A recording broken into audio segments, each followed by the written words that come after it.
Hey everyone, and welcome to the 10th episode of the Games Per Second podcast. As always, I'm still Gio. With me, as always, is still Winston. Hey. Hello. Today, that post E3 hangover is kind of over now, I think. Mm-hmm. A lot of the dust has settled. A lot of the hype has started to subside, and we starting to see what hype trains are still going, what maybe we're just from the general excitement of E3 and might not have as many legs as we once thought, but we'll get into some other stuff later. Yeah. You want to start us off? Sure.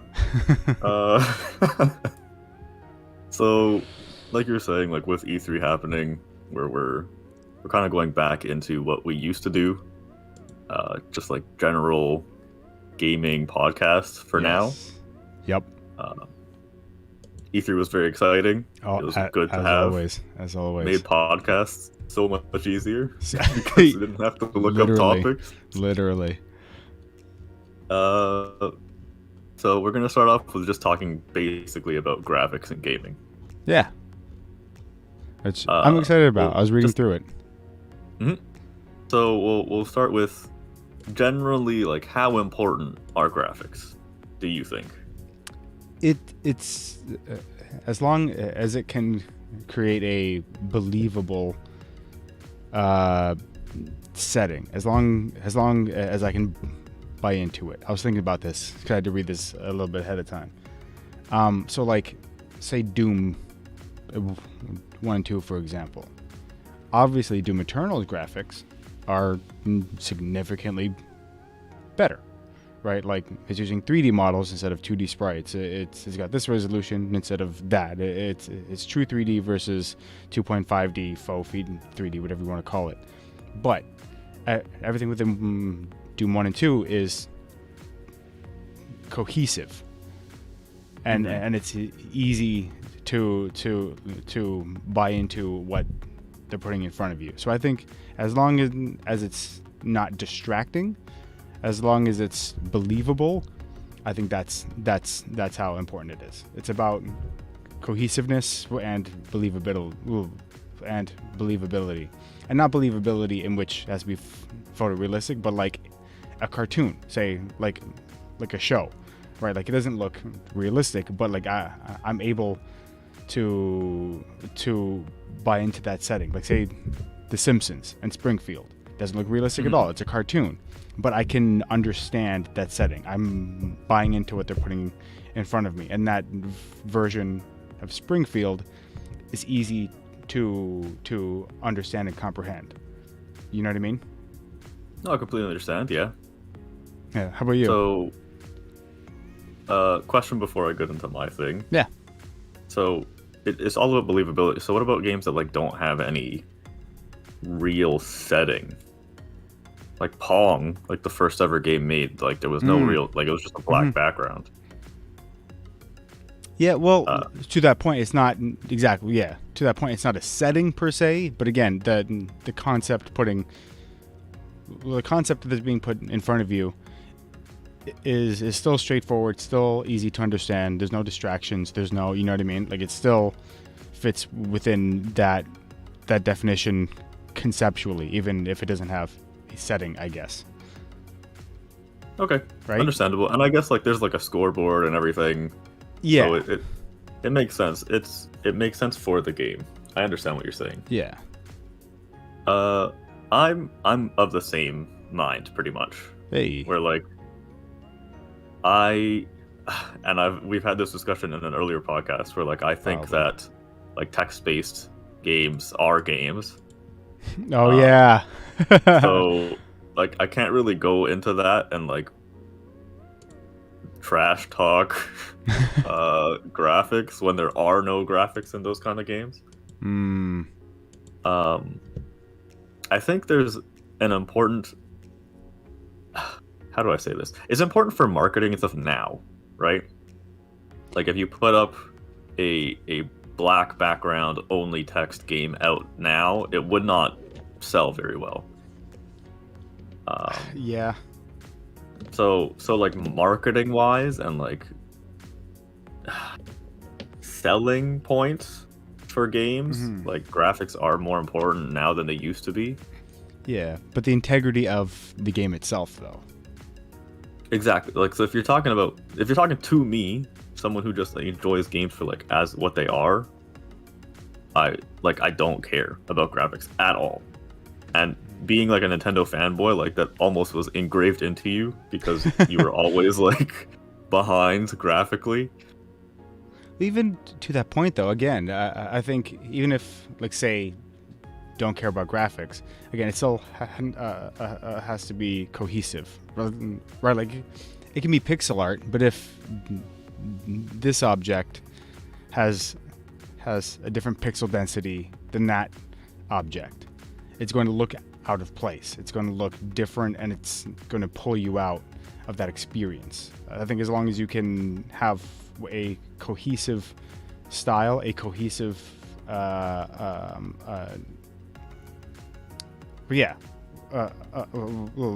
cohesive style that doesn't pull you out of the experience, then yes, I agree. It can be pixel art, it can be N64 graphics, it can be more modern photorealistic graphics, but as long as it's cohesive, in my opinion. Yeah. No, I agree with you for the most part. I'm sure there's like games that use that to their advantage, whereas like it's not cohesive and it's done that way on purpose, kind of deal. But I like that would just be within the style of the game that we're talking about, right? So yeah, it would still be cohesive for what that artist is trying to put out, though, right? Yeah. So like stylistically, it has to be cohesive. I understand what you're saying. Yeah. Even if not by conventional means, as long as it's done with a purpose and serves a purpose for what that artist was trying to do. Yeah, exactly. So like if something isn't cohesive, so like what's not forgivable for you in like a setting for graphics then? What's not forgivable? Again, anything that pulls me out of the experience. If it's distracting. Whether that be, say, like for example, you'll see sometimes on poorly optimized games, a texture that doesn't load at the same time as every texture around it. That pulls me out of the experience. Anything, right, like frame rates, I'm usually not a stickler for frame rate, but like if it's all over the place to the point where it's hindering my ability to experience the game, then yeah, that's a problem. But if the game is equally playable at 30 FPS as it is at 120, then no, the 30 FPS is fine. You know what I mean? Yes. Same thing with resolution. If it's 720p, it's not dynamic resolution scaled, and it's clear enough to where I can see everything in front of me, that's great. That's fine. No, it's not 4K, but it's not pulling me out of the experience. Once it becomes pixel soup, then we've got a problem. So again, anything that pulls me out of the experience and what the original vision was supposed to be is unforgivable, I think. Okay. I like soup. So. Is cereal soup? That's a question for another day. Don't worry. No. You can't back out of this conversation now. I saw that going around online. I can't take credit for it, but I think good question. Yeah, it totally fits the definition of soup, but it does. It's just not conventional. In it's a not broth. conventional. Yeah, exactly. The broth just happens to be only milk. Exactly, it's a milk broth. Instead of like noodles or anything else, it's just like corn pops. I don't know. Yeah, I mean, I don't completely agree with your kind of cereal you're jumping into there, but okay. You don't like corn pops? I don't mind corn pops. They're not. Oh, we're gonna have to have a talk after this podcast. We're gonna have to have. I'm gonna have to have a stern speaking. Anyway. Oh, is it like gazpacho then? Because it's cold usually. Gazpacho. Isn't that like cold soup? I've heard that word before. I've never known the meaning, so I'll take your word for it. My dude, I'll you take don't your know the word for soups that are cold? I don't.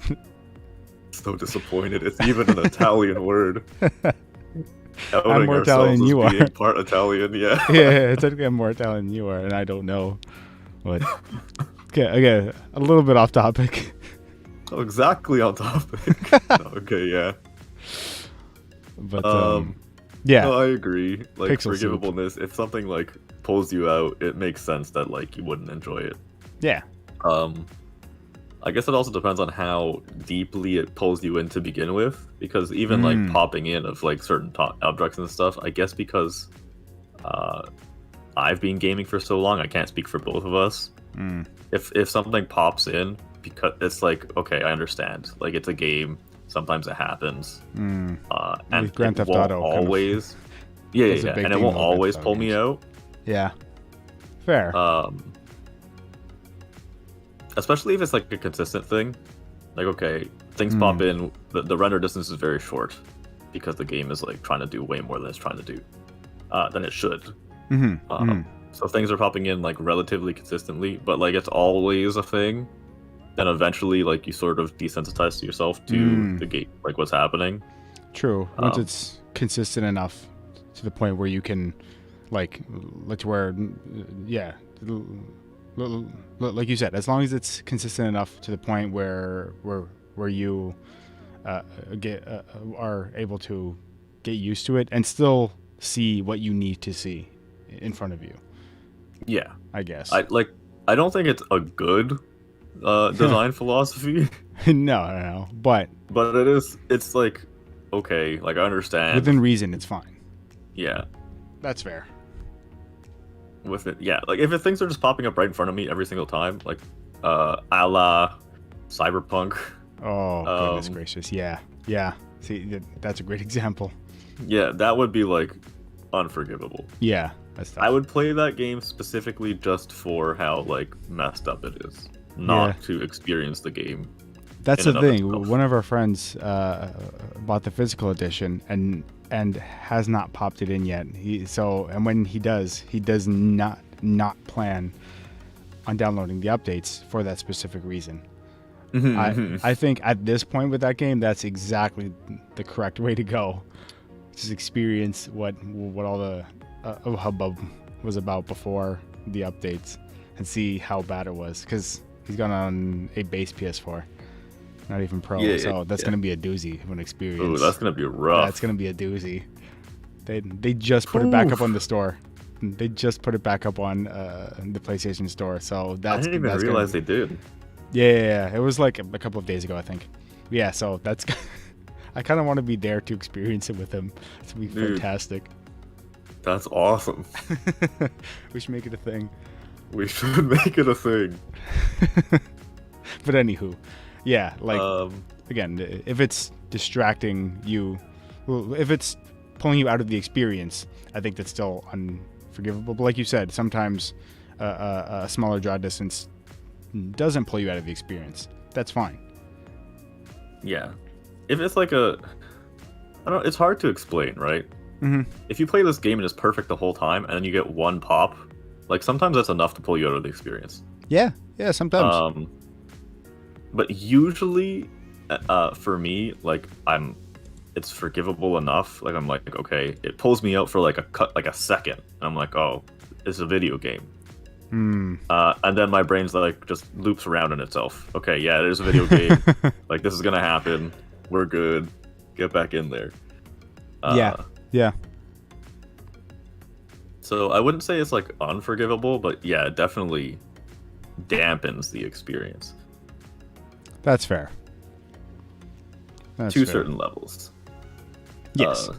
Speaking about like Cyberpunk and stuff, though, like they were supposed to be like this future game that like it was incredible. Yeah. So I want to say like at what point, and obviously Cyberpunk didn't deliver on this, but at what point is are things so advanced that it doesn't really matter anymore? Well, just in regards to graphics. Like graphics, like hardware, I guess, just overall, like performance-wise. I think obviously, like once you hit the threshold of photorealism, like it's going to plateau. Like you know what I mean? Like it can't be more realistic than realistic. So I think once we reach that point, it's going to plateau. But at which point does it really matter?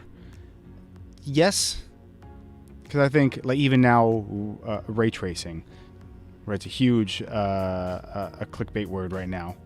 A big selling point for the current gen consoles. But I think, and mind you, global illumination, or ray trace global illumination, and ray trace reflections. Does it make this big monumental difference? In some cases, it makes a noticeable difference. But like I said, is it a giant monumental one? No. But it does still matter in the sense that it's a tool. Right now, it's being used by artists trying to make photorealistic settings and photorealistic graphics, but tools are tools. And in the right hands, it can be used for different styles. Case in point, something like Astral Chain. It uses certain techniques that used to be used in quote-unquote realistic games, but it uses them in a completely different fashion. So I think the advancement of all this tech for the sake of photorealism will ultimately benefit other styles as well. And because a tool is only as good as the artist that's using it. So I think for the sake of realism, no, I think we are starting to hit that threshold. We're not quite there yet, but especially with something like Unreal Engine 5 and some of the tools inside of that engine now, I think that's going to be fantastic. But again, so advancement for the sake of photorealism, no. I think it's starting to hit that threshold, and I don't think it matters as much. But for the sake of providing tools to game developers to potentially use ray tracing in other ways that we haven't seen yet, in that sense, I think it absolutely matters. Yeah, okay, I completely agree with that. That makes like perfect sense, and it is coming from it from a way that I wasn't really expecting. So that makes sense. That's very good. I wasn't looking at it as tools at all, which is very dumb of me considering like my background. You're the game dev here. No, that makes perfect sense. I guess I was looking at it like so far in where like everything was already developed. Like where at that point is it too much, and like where does it no longer matter?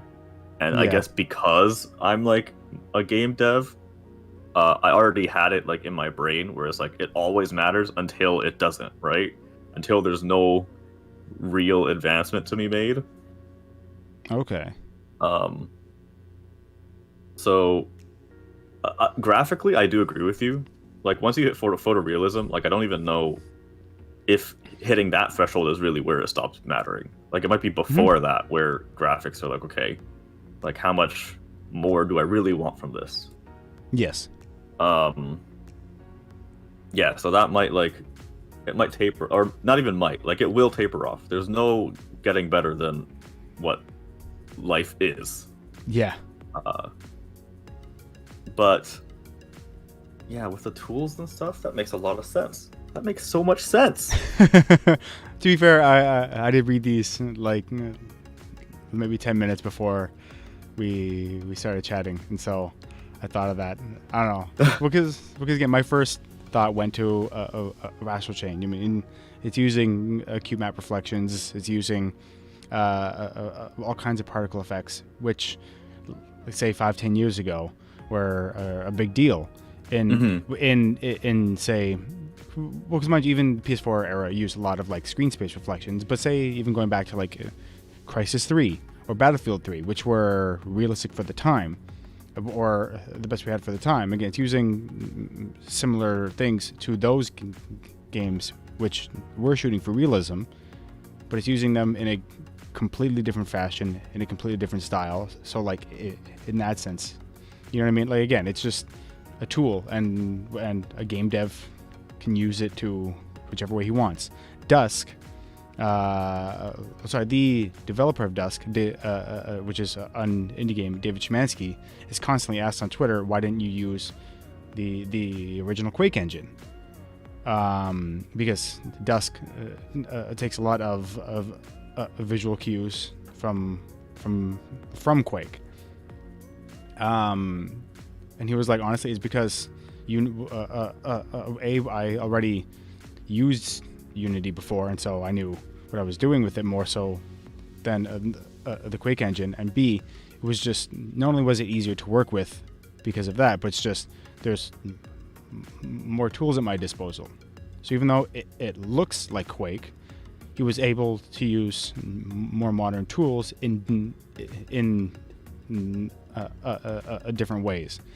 And again, that got me thinking on that train as well, where it's like, yeah, it looks a certain way, and yet it feels a certain way, but that's because of certain design choices, right? Yes.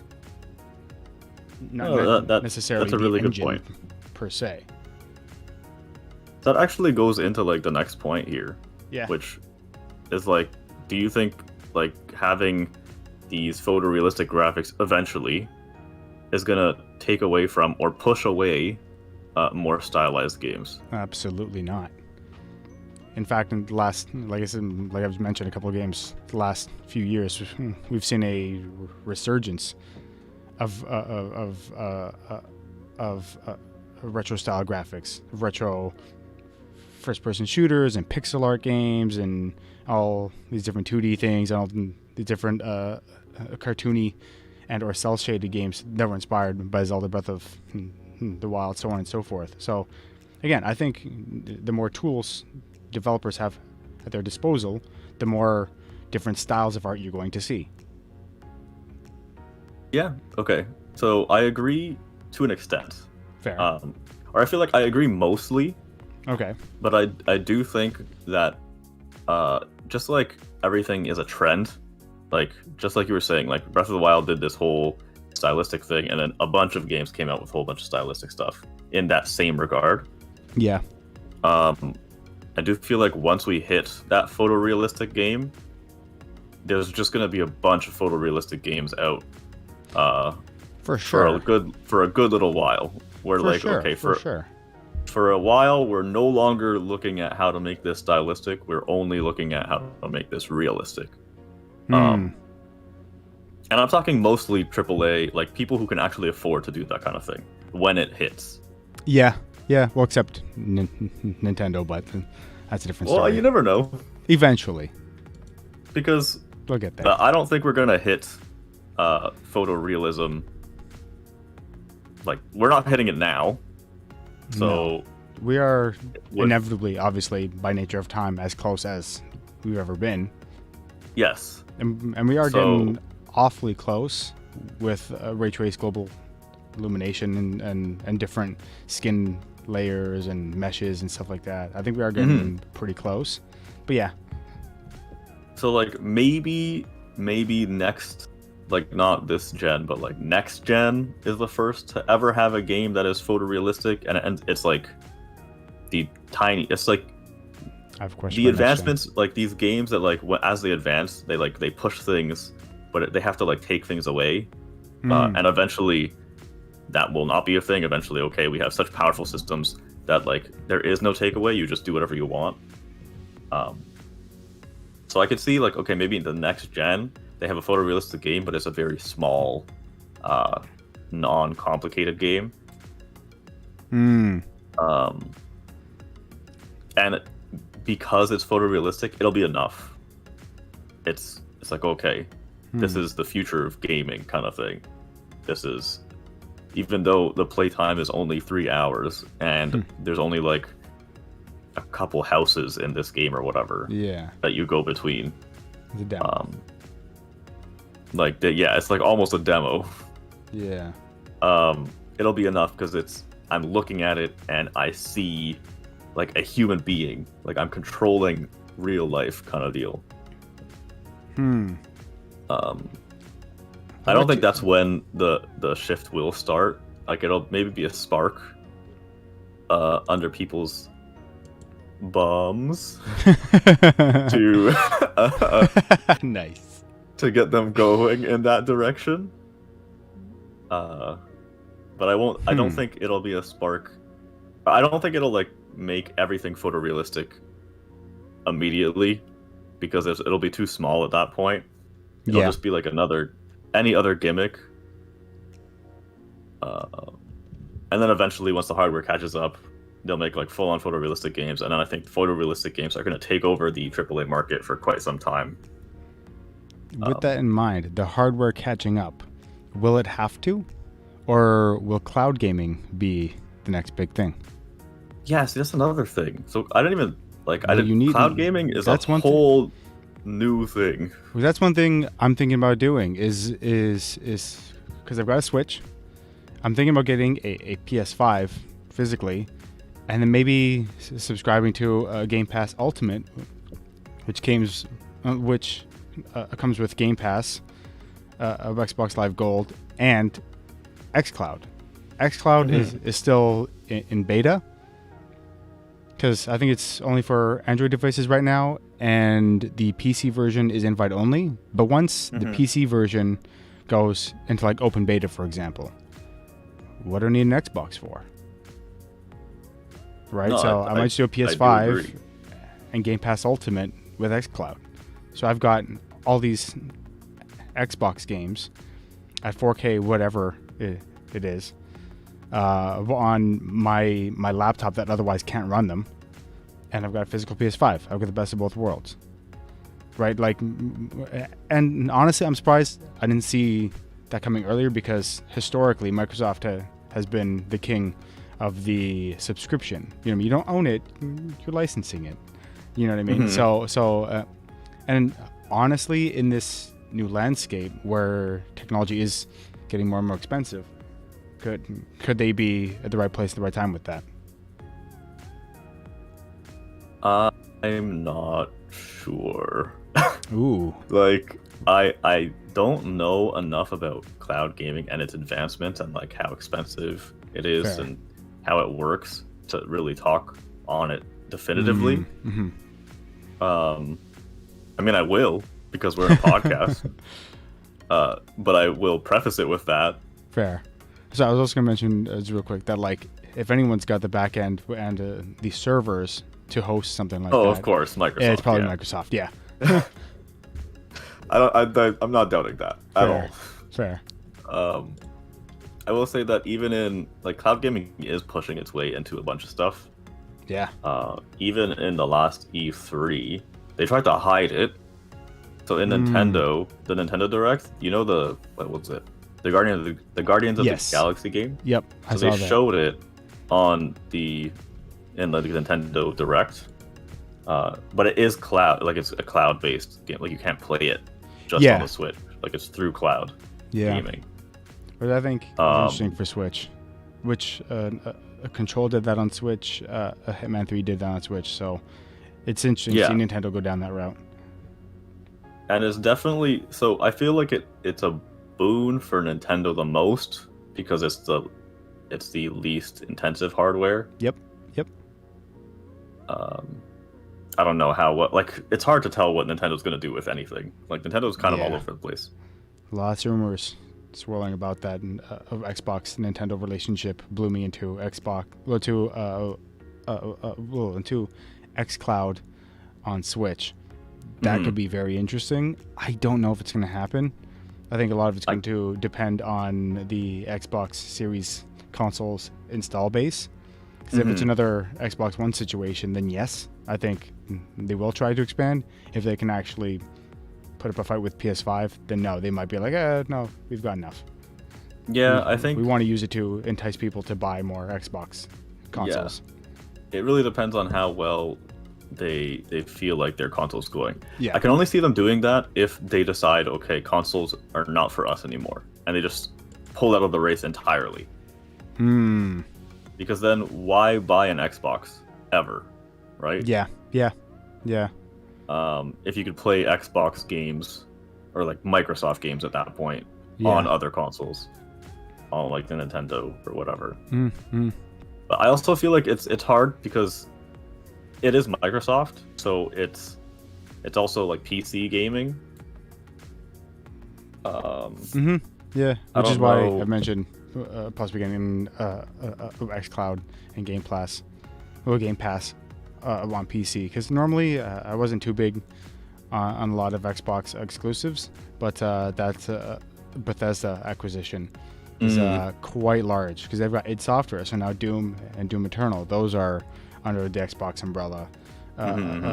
The Elder Scrolls, that's a big deal. Even the Obsidian, they've got Avowed on the way, which was going to be their kind of take on the Elder Scrolls, but now they've also got Bethesda now, so they've kind of got both of those big Western RPGs on the way, not likely of which neither are going to be on PlayStation 5. So I think that's going to be really, really interesting for Xbox. I think they're going to be super competitive this generation, at least in comparison to last. Yeah, well, I mean, they don't have to do much to be better than the last generation. They kind of just slowly fell into the background. Like we didn't hold a funeral. Like no one really knew what happened. I think which is exactly why they're being so aggressive, though. No, I agree. Yeah. So what they did, and we're pulling away from like what the actual the cloud-based thing, which is like totally fine, because I didn't know what I was going to talk about for that, anyways. Yes, let the conversation go, baby. What they did is like, okay, we don't have any. No one's really excited about our games anymore. So instead of like gathering a team and being like, oh hey, let's try to figure something out that people will be excited about, they were just like, okay, let's just buy out other things that people are excited about, which I think is a very smart they've got the way money to go about it if you have the cash. Yeah. Which, mind you, does help the other studios. Yeah, which, mind you, it could go the Rareware way from back in the day where they spent a bunch of money to get Rare, who was on fire during the N64 era, and then just did not much with Xbox. So could it still go that route, right? Like if Starfield flops, could it be a Rare situation where they were on fire before, and then something happens with Xbox? Do you think that could happen, or do you think Bethesda at this point is like implode proof, I guess? Okay, so I think Rare, it was a weird, like that's the beginning of gaming. Like everything was kind of new. You acquired Rare, and you're like, okay, you've made these really good games on these older consoles. They were on fire before. Yeah, they were amazing. They were on fire. So like, here, have this. Now you're a part of us. We have a much more advanced console. Like, make something for us. And I guess like something that Microsoft didn't really take into consideration is that, like, first of all, that's a big leap. Technology was like progressing at a like so fast at that point that like you can't really reliably depend on someone to make a really good game every single iteration of like a console. But also, like a lot, and I mean like a lot of Rare's fan base were like part of the Nintendo fan base. Yes, of course, of course. Donkey Kong Country, a Banjo-Kazooie. Didn't they also do a GoldenEye? Yeah, I think so. And Perfect Dark, maybe? I don't remember. But yeah, tons of stuff. So yeah, so like once you like pull people out, you pull that company away from like where their fan base really lies, Mm-hmm. it takes a lot for people to jump over to a different console. Like, Yeah. especially then. Like, console wars were so prevalent back It was a then. big thing then, yeah. Mind you, not just, Like, mind you, not just that though, but like even like just like the quality of those games, like Banjo-Kazooie Nuts and Bolts was a shell of what the other Banjo-Kazooie games were, though. and that's kind of what I was saying, right? That like you can't reliably at that point you can't reliably say, okay, you're gonna make a good game on a much more intensive platform, because it was completely different. Like from console to console, games and like how to make them changed drastically back in the day. Yeah, and especially back then, for sure. Like now, going from PS4 to PS5, like it's a drastic change in a much more technical level. But it's not like, okay, I don't know what to do with this. It's like, okay, we have all these gaming engines and stuff already. Like there's not too much changing here. You can just kind of do more with less stress. Yes. Yeah, so back in the day that was not the case. That was like, okay, that's fair. We went from like 2D graphics to 3D graphics, and we're going from 3D graphics to like actual 3D graphics that like don't look bad. And then we went from like, oh, these graphics don't look bad, to, oh wait, these graphics actually look good. And with each iteration, not only just, it's not like graphics, I'm just using graphics as an example because it's very easy to visualize for people like listening. But like the underbelly like got bigger and bigger and bigger. Of course. It got harder and harder to work with. You could not take someone who worked on the Nintendo Entertainment System, like the original, and throw them into like the first Xbox and expect them to make a great game, even if they made great games on a Nintendo NES. Right, yeah. Two completely different worlds. So that's my point there. That's fair. Is that it's That's fair. So I don't believe like Bethesda will have that same problem. I feel like even if Starfield flops, like they put up a screen and they like, oh hey, Skyrim 76 is coming out or whatever. Don't you dare. Skyrim 76. And then people will be hyped. Because people love Skyrim. That's why Skyrim's on like every single platform. Isn't Skyrim 76 just Elder Scrolls Online though at this point? Essentially. Yeah. Essentially. Yeah. Anywho. But like, I don't know. There's just so many different ways that they can go about it. I don't think Bethesda can flop in that same way that Rare did. Bethesda was already on like multiple platforms. Yeah. They have like a very good I don't want to say good damn it. My brain, I'm having a stroke. Representation? Reputable. They're reputable. Okay. Reputation? Yes, that's exactly the word. Jesus Christmas. Holy. Okay, it's fine. It's fine. We're good. Yeah, so they're very reputable. There you go. Or like to a degree. Yeah. And they have a lot of AAA titles that like they can bring to the table. It's not just, okay, make us a Banjo and Kazooie game. It's like, okay, make us whatever. All these different types of things. Yeah. Like you were talking about like id Software and everything as well, right? Yeah, that's big. So it's completely different. The gaming sphere has completely changed from back then. Fair. That's fair. Do I think the Bethesda could crash completely as a company? Yeah, sure. If they like did everything wrong for quite some time. Well, that's what a lot of people have been saying, is that like that Xbox 360, PS3 era with like Fallout 3 and Skyrim, because obviously New Vegas was made by Obsidian, but Fallout 3 and Skyrim were like these huge, amazing games, and then this past generation, Fallout 4 felt like wasn't as good as other Fallout installments. Fallout 76 was received very poorly at launch, and then a Fallout First that subscription service thing, which was just, I don't know, it just felt like it was like slowly going down, and then id Software was the one kind of keeping things afloat. So I have heard some concern on the Bethesda Game Studios side, not the Bethesda publisher side. I agree. So I think to that theme, train of thought, like I don't think they have been having there is concern, right? Yeah. But it's not like ridiculous. Yeah.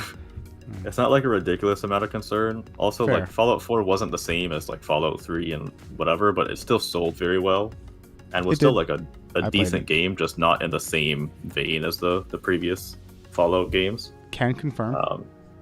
Fallout 76.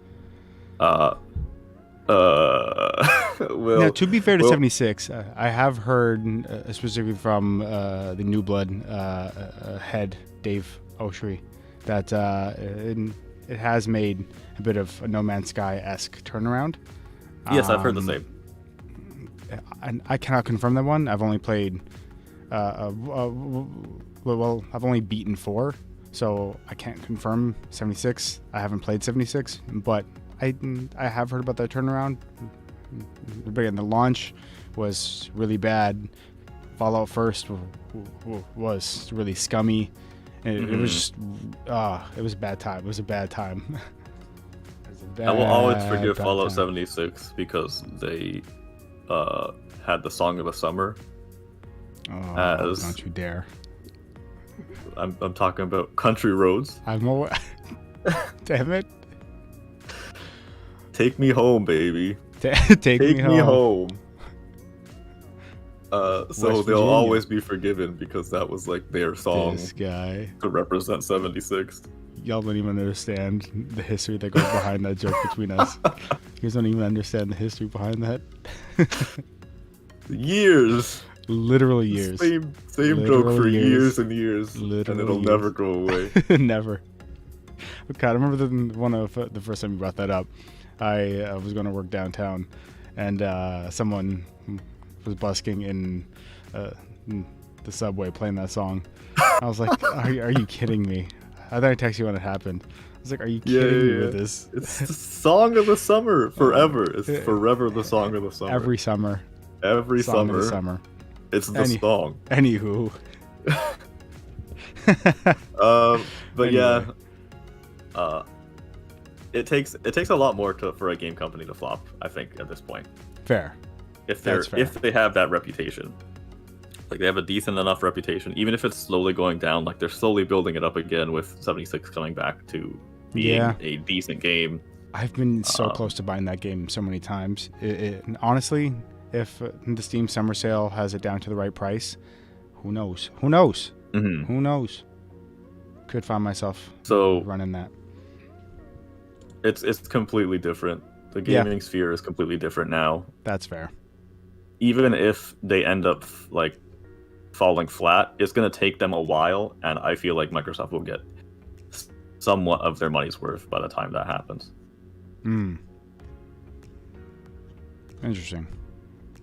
That's fair. Mm-hmm. I can see that. I can agree with that, because it is a very, very different scenario now than the Rare situation was then. Yeah. Very, very different environment.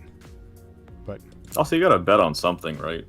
But if you're in Microsoft's position, you kind of have to like take a leap. Thing. They had to make a move. Mm-hmm. Especially with how the Xbox One went, they had to come out, because even if they're going to go down, then they've at least got to try to go out guns a-blazing. They can't just be like, okay, Sony won, thank you. Like, no, they're trying to make money. It's a business. They have to try and make money. Sometimes you've got to put up a bunch of money to make a bunch of money back. Yep. But yeah, gotta spend money to make money. Exactly. But did they spend too much? Who knows? I mean, yeah, we'll have to wait and see. It's quite a bit. Because even Rare was like a fraction of that, and that was like a giant sale back then. whereas Mhm. now this Bethesda acquisition is like that price, but like 20-fold, isn't it? I believe it's like I want to say the Rare acquisition was in the ballpark of 300 to 400 million, and Bethesda was like 7 billion, wasn't it? I can't remember. I can't remember the numbers. It's ridiculous. But also, you'd have to consider like insane. Inflation and stuff as well. Yeah, but inflation wasn't that much though. No, I agree, but like yes, I think it would be enough to take it from like 20 times to like, I don't know, 18 times. I'm gonna look this up as we transition topics though. I'm gonna look this up. Okay. Acquisition. Yeah, I think Microsoft did what they had to do. To your point, like they can't just like sort of fall back and be like, okay, yeah, Sony, you won. Even though it seems like that kind of happened last generation. But you can't do that two generations in a row and then like continue to be a gaming console. Yes, agree. So, yeah, there's that. I know Nintendo has like the Wii U was a big issue, and Nintendo was like, okay, we got to do something to keep us in the game, and that's when the Switch kind of came into play. Yes. But even then, it was like, okay, Nintendo's not pulling out of the race. They're just riding a really bad horse at the moment. Yeah. And like maybe the horse just dies mid-race and you never see them again. Jeez. But it wasn't like they were like, okay, yeah, you win. Of course. It didn't feel that way, at least. Whereas with Xbox and PlayStation, it did feel that way last generation. Fair. I do have the answer, by the way. Go for it. Rareware was bought by Xbox in 2002 for $375 million. $275 million in 2002 is worth about $543 million in 2021. Okay, that's pretty significant. Yeah, and Bethesda was bought for about $7 billion. Yeah. So it's kind of roughly what It's I still was quite saying. significant, though. It's less... 7.5 billion acquisition 100%. of ZeniMax. So instead of being like 14 or like 20 times the amount, it's more like 15 times the amount. Yeah. Which is roughly what I was guesstimating. That's fair. It's still a very huge difference. Yeah. It's still very significant. But as you were saying, the gaming landscape has completely changed since then. Yeah. Completely changed. I think it takes more. It's a major market now. It takes I think more it was to a buy big a market company then, out. Like, you bought out Bethesda. Like, I think Bethesda would have been fine if they didn't get bought out, right? Of course. Yeah. So it takes more, right? Okay, yeah. You're totally fine. I'll buy you out with this amount of money, and hopefully we make some console exclusives, or like at least like timed console exclusives with you guys. Yeah. Whereas with Rare, it was like, okay, we're buying you out, and the gaming sphere was completely different. They're like, okay, wow, this is a lot of money. Like, how would you say no to that at that point, right? Yeah. I wouldn't. I would tell, like, oh, you want both of my legs for like $500 million? Sure, here you go. Take them. Yeah. I'll buy new ones. Exactly. I'll get prosthetics. It's fine. Yeah. Yeah, man. Oh, man. That reminds me of a conversation I was having with a bandmate yesterday where, like, would you sell out? Like, duh. Like, do you understand? Like, of course. Like, I don't think people understand what I would do for money. It sounds ridiculous, but like, I don't know. At the same time, putting your artistry on this high pedestal where it's like, oh no, I'm worth more than that. Like, oh, shut up. I don't know. I think that's more vain than taking money. But that's a conversation for another day. No, it's a good conversation. I like it. So I don't know. No, but I agree. It's definitely. It depends on what you value, right? In order to if it takes money to keep on creating certain things. Of course. I mean, it does and it doesn't. Like, It's a people are gonna business. argue, okay, like, I'm a free spirit, I can do what I want, kind of deal. I'm sure. I'll live off the grass and play my guitar and I'll be happy, kind of deal. That's great. Have If you fun. can do that, Have fun. I'm happy for you. Yeah. I can't. No. Yeah. No. For multiple reasons. Like, I Yeah. don't play an instrument, but like, aside from that, Like we were talking. Was it last week, 2 weeks ago, when Floyd Mayweather was talking about? Well, you guys keep talking about legacy. I can't feed my kids' legacy. exactly. Do you know what I mean? Like, is money everything? No, but in a capitalist society like the one we live in, but yeah, you do need a decent amount to do what you want to do. It's the way our society works. But I agree. And in order to keep creating and being stable, like, to create and be stable, even Yeah. if it means like selling out, and I'm doing air quotes, yeah, I think it's worth it in a lot of regards, right? For people. yes, That's why even back in like elementary school, people were like, "Oh, this." I think like MCR went through that. yeah, We're like, "Oh, this looks completely different. They're selling out. They're trying to be more poppy or whatever." But I'm like, okay, but they're dying out, yeah. so they need to do something. Like, Yeah. this is their form of income. Nickelback. Still Yeah. get a lot of flack for that, but yeah, but those aren't video games. We're a little bit off I mean, topic. it can, It's still media. It's still can be. media. It's still media. media. It's related. Yeah. It's the same thing. Like, Yeah. Oh, like why When all didn't these- Epic stop making these types of games and only shovel money into Fortnite? Because it makes a ton of money. That's why. exactly. Like Exactly. that's your answer. Because it makes way too much money for its own good. Like, Why shouldn't money they? talks. 100%. That's why 100%. Valve stopped making games, because they don't need Literally. to make games anymore. They don't need to. They don't need to. So yeah, same thing with gaming companies. It's the exact same Mhm. thing. But yeah, that was. I like that line of conversation. Okay, let's talk. Let's go on to a Yeah. point here, since we've like hit a lull in the conversation. yeah, I want to talk about like how Nintendo has gotten away with less graphically intense systems over the years. if They're we've said still yeah. like less graphically intense to this day. if we've said it once in this podcast, we're gonna say it again. Exclusives sell consoles. It doesn't matter if Xbox Series X does 4K 120. If I can't play Super Mario Odyssey on it, if I can't play Breath of the Wild on it, ask me if I care. You know what I mean? Like same thing with their exclusives though, right? Like it doesn't matter if I've gotten this amazing gaming PC.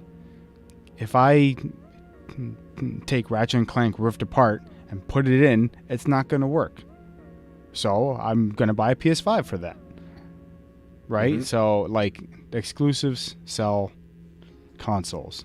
It's why the GameCube still sold. Well, not as well, but, like, you know, like, it's why a lot of people will still absolutely swear by their GameCubes. Metro Prime 1 and 2. How many other exclusives were on there? Zelda Wind Waker, Zelda Twilight Princess, which Twilight Princess was also on Wii, but shoot, Resident Evil 4. That was a GameCube exclusive at first. That was huge. Still regarded as one of the best Resident Evil games. Yeah, if not the best. Mm-hmm. So, like, you know what I mean? Why do you think PS2 sold ridiculously? Because people loved the games that were on PS2. Did the original Xbox play them a bit better, and sometimes even the later iterations of Xbox at higher resolutions at like 720p. Yeah. Did anyone care? No, because you couldn't play Jak and Daxter on Xbox. You couldn't play a lot of those PS2 games on Xbox. So it's the same argument, right? Same thing with Xbox 360 and PS3. I can't play Metal Gear 4 on my Xbox. I can't play Uncharted on my Xbox. So you need PS3 for that. So exclusives have always and will always sell consoles. The end. Oh, the end. Okay. The end. Okay. I guess. No. I guess it's the end. What's your take on it, though? That's my take on it. I agree. Oh, we've seen it time and time again. Yeah, there's nothing to disagree with. It's proven that exclusive generation after generation, it keeps happening.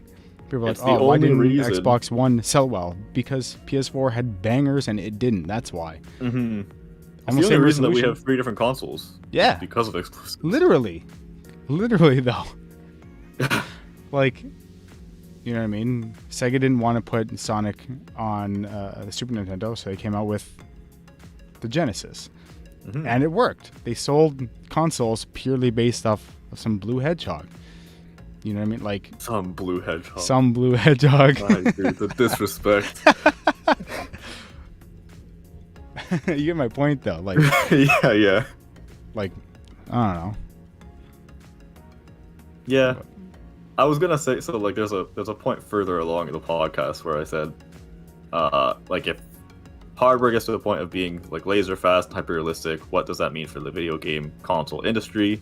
And I like literally the next question is, do they compete exclusively on titles alone?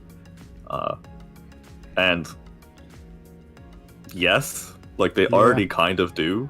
I was gonna say because even the next bullet point here kind of plays into that. Can you tell a difference between gameplay footage of the Xbox Series X and PS5? Honestly, I've watched a lot of Digital Foundry videos. No, I cannot. I can't. I can't either. I can't do it. It's impossible. Which means, what's the other variable of why I would buy one over the other? Because obviously, the graphics, resolution, and frame rate is not a variable. It's almost identical, if not exactly identical. They're even running basically the same chipsets, the same AMD-based chipsets. So it's even the same tech under the hood, more or less. Different cooling systems, but still. Right, so it's like same chipsets, basically same graphics as far as these the naked eye can tell. So what's the variable that's going to make me buy the PS5 over an Xbox Series X? Ratchet and Clank, Gran Turismo 7, so on and so forth, right? And or vice versa. Why would I buy an Xbox Series X over PS5? Starfield, Forza Horizon 5, right? Like, it goes both ways. But, so yeah. Yeah, it's we've already reached a point where like it's almost indistinguishable from each other. Yeah. I'm sure people will argue that. It's 2 extra frames on this game when you tilt the camera down for 0.2 seconds, and it's got 0.5% more pixels. This one's 1800p, this one's 1820p. Ooh, wow. It's like past a certain point, if you're playing on a 40-50 inch TV, even beyond that, even 90 inch TV, you're not going to tell the difference. You're just not. Especially with things like DLSS 2.0 and even AMD's coming out with their own thing. We're already in the post-resolution era, right? Like, it can be running, right? Because DLSS 2.0 can be running internally 1080p and output with the same fidelity as 4K. Like, what? So you pass a certain point, like, you know what I mean? Like, you're just grabbing at straws there. It's like, I don't know. Like, it doesn't really, I don't know. It doesn't make a tangible enough difference. if any difference at all, to the naked eye. So yeah, I genuinely I see people like they're gonna be like, oh, if you zoom in like far enough on like whatever Assassin's Creed or something, oh, this is like slightly different than this. But like at the same time, like you're not going to do that. You're not during yeah, gameplay. you're not looking for that I'm in playing the gameplay. game. We've reached the point of there's no real distinguishable difference while playing that makes a game like an impact between these consoles. Exactly. Could you zoom in, slow it down? I'll look at these 2 extra frames, look at these 3 extra pixels. Sure. Are you going to do that while playing? No. You're not. So what's the point? So, yeah. I challenge anyone to take the console, like a game that's on all consoles, and put them side by side, and to tell even Nintendo. No, okay, not Nintendo. Okay, maybe not Switch. Yeah. I can tell the difference. I can tell the difference. No, even the Switch. Take The Witcher on all 3 previous gen consoles and tell me there's a difference. You could definitely see the difference on it. There's a very drastic difference on the Switch. Yes, that goes back to our original conversation, though, in which as long as it's not distracting, I think it's still fine. Because there are some Switch ports that are like 20 FPS, 540p. No, that's distracting. That pulls me out of it. I totally get that. But say comparing Monster Hunter Rise to Monster Hunter World on PS4, both 30 FPS, one's 1080p, one's a touch over 720p. Does the Switch game look a bit worse than World on PS4? Yeah, it does. Does it pull me out of it? No. I would rather play Rise because it looks good, it plays well, and the gameplay is better. You've got the wire bugs, you've got this mechanic, you've got that mechanic, right? Wyvern. Arguably better. Let's put an asterisk on that for anyone who really likes World.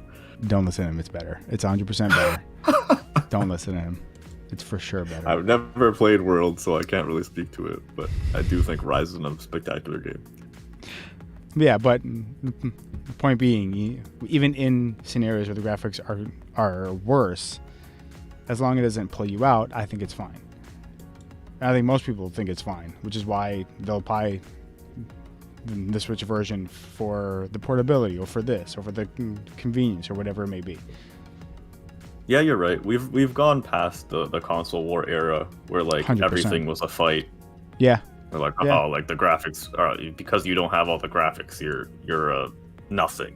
This console doesn't exist to me because I can see a pixel in the top left corner or whatever. Yeah, literally. Look at all, they have less polygons on screen or whatever. Yeah. But like we've reached well past that. Most dedicated gaming, like gamers, it's like, it's weird to say that because it still holds a little bit of a derogatory term. But but most dedicated gamers are like, they have multiple consoles anyways. Like no one's hard on one console anymore. Yeah, because they're starting to serve different purposes and have different exclusives. Or like if someone wants, or like I said, if I want to play, say, God of War Ragnarok and Forza Horizon 5, I'm probably gonna end up buying a PS5 and subscribing to xCloud once it comes to PC, right? Like, right, that's an option. I can do that, so why not?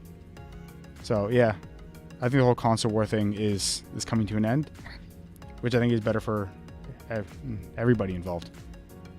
Yeah, I think it's definitely better for the consumers. I don't know if it's better for, like, I don't think it's better marketing wise. I felt like it, because of how people were so obsessed with consoles at the time, like marketing was easier. Like you didn't even have to market. People were like, they would argue about it online, and that's enough sometimes. Yeah. Well, no, to that point. Whereas now it's just like a chill conversation. Yeah, but to that point, before you would have, like, say, each household having one current console. Now, if more households have all three consoles, now everyone's making more sales, because now you've got someone who's been historically Xbox buyer buying a PlayStation and someone who's historically a PlayStation user buying both PlayStation and Xbox. So it's like, so both parties are probably going to get more sales out of it anyway. Oh yeah, I'm literally, like, I'm talking literally specifically marketing. Fair. Not sales, not nothing. Like, whoever's on the marketing side of PlayStation, Microsoft, and Nintendo, Sony, Microsoft, and Nintendo, they have more work to do now because they can't just, like, coast on people arguing. True. Like, only like sales wise, obviously this is helpful to everybody because there's less of a divide. People are more willing to buy more consoles. It's just now the marketing, like, you need to differentiate yourselves in other ways, and it's hard to do that marketing wise. In fact, like, I don't even remember the last, like, marketing campaign I've had where consoles were, like, against each other. Yeah, and it made, like, an impact. Do what Nintendo don't. You know, yeah, kind exactly. Of stuff. Yeah, that's true. Because, like, there's nothing to really say. Like, even at E3 conferences and stuff, they used to be like, oh, look, the Xbox has this, but does the PlayStation have this? Yada, yada. Yeah. Like, now it's just all about games. Yeah. So you have to market in a different way, which is, like you're saying, it's just all game marketing at this point. Yeah. Which I think is good, because that's what you're ultimately buying a console for. I'm not buying it so I can output a certain amount of pixels. I'm playing it to play games, have fun. Buying it to watch my Blu-rays. Good God. Blu-rays. Yeah, even that's gone streaming now. So yeah, I don't see. No longer really I don't see gaming being too far behind. Agreed. But I feel like I don't think it's there yet. I don't think it's there yet, but I don't think it's that far behind. No, I agree. I don't think it's that far behind either. We'll just have to wait and see. Yeah, of course. I feel like this is a decent time to start winding down. Cool down, yeah. So I'll start us off here because I do have a speed run to watch. I almost never do. I'm sorry. I don't watch speed runs as much. No, it's all good. So I try. This is, like, well past being relevant.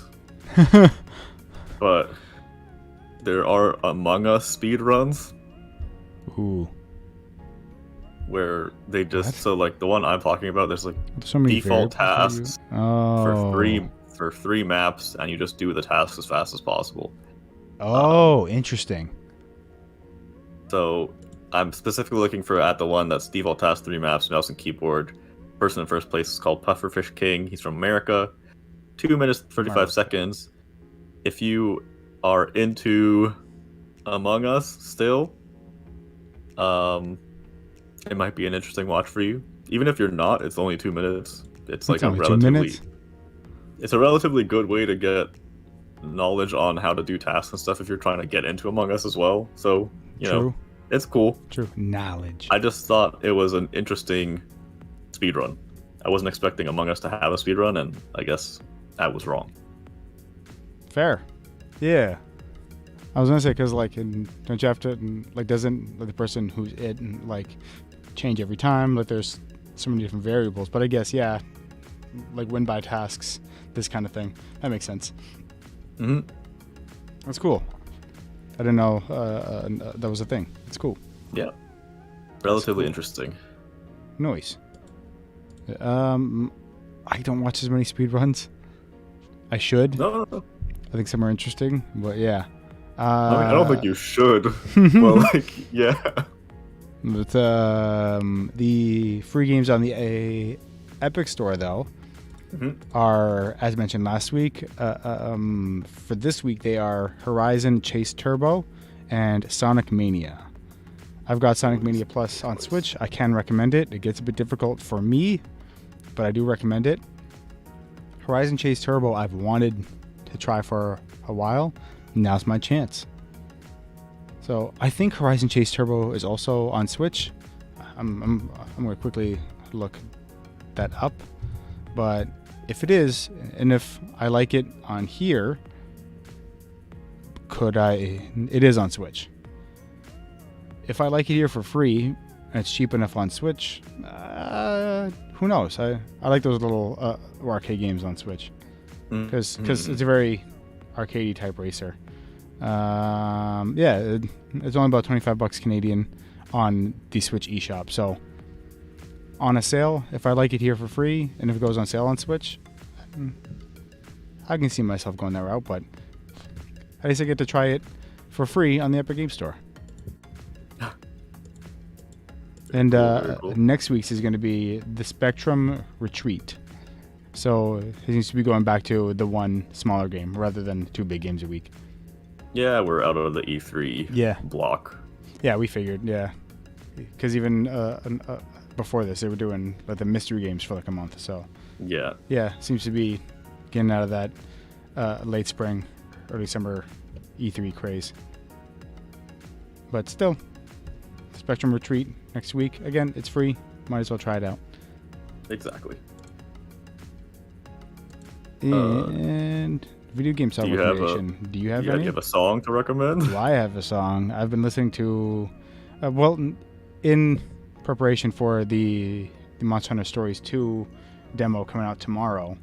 I've been playing a little bit of Monster Hunter. I've done every single quest in that game, so not too much, because like I have nothing left to do. But in my spare time, I've been putting on some theme music, and Mizutsune's theme is quite the banger. Nice. Both the Gen U version and the Rise version, it's essentially the same song, just like maybe slightly remixed and remastered, because like there are some differences, but it's ultimately the same song. It's still Mizutsune's theme, so that's a great song. I love Mizutsune. Easily my favorite monster in the series. Just a long, colorful purple Leviathan. I think it's really, really cool. And I also think its theme is equally cool. Give it a listen. Yeah. How about you? So I am. No. I actually looked up if there was songs from Among Us. There's not there's just no music really in Among Us. Fair. Which makes sense with like the gameplay and stuff. Yeah. So I went and looked for just songs that I tend to enjoy. I'm a huge Animal Crossing fan. I know you are. I've listened to Animal Crossing music like almost all my life. I use it when I'm studying. I'm using it when I'm chilling out, doing whatever. It's perfect writing for that scripts, kind of stuff. homework, anything. So I want to recommend the New Horizons theme song. Ooh, big. Very, very. It's a great song. Nintendo actually has a video on their YouTube channel where it kind of like shows everyone playing their specific instruments. It was like mid COVID, so they're all like in separate screens and stuff. It's very interesting. You can see what like instruments and stuff are actually a part of the composition. Nice. And the composer for like a lot of Animal Crossing songs, I don't know exactly who composed that song. But because there's like, I don't know, Nintendo's a little bit weird with certain games and like figuring out who composed what. But Kazumi Totaka, sorry, he has been a main Animal Crossing composer for a very long time. Nice. So he also like appears in the game. He is That's hilarious. The person that is he is KK Slider, essentially. Hey, that's my profile picture on Switch is KK Slider. Because he's cool. Yeah, so he's nice. He's great. Go listen to his music. Listen to New Horizons music. Great stuff. Also, before we end, listen to Beach Buds. To Country Roads. And Country Roads. No. Country Roads. It's still Beach Buds, though. Of course. Always Beach Buds. But Always. That just about does it for this week's episode. Do you have anything else to add? Was that about it? No, that's pretty much it. If you like this podcast, like this episode, give it a like, subscribe, ring that notification bell for more content. We do podcasts every week. Going to get more regular videos out soon, hopefully. And we will see you in the next video. Bye-bye. Peace.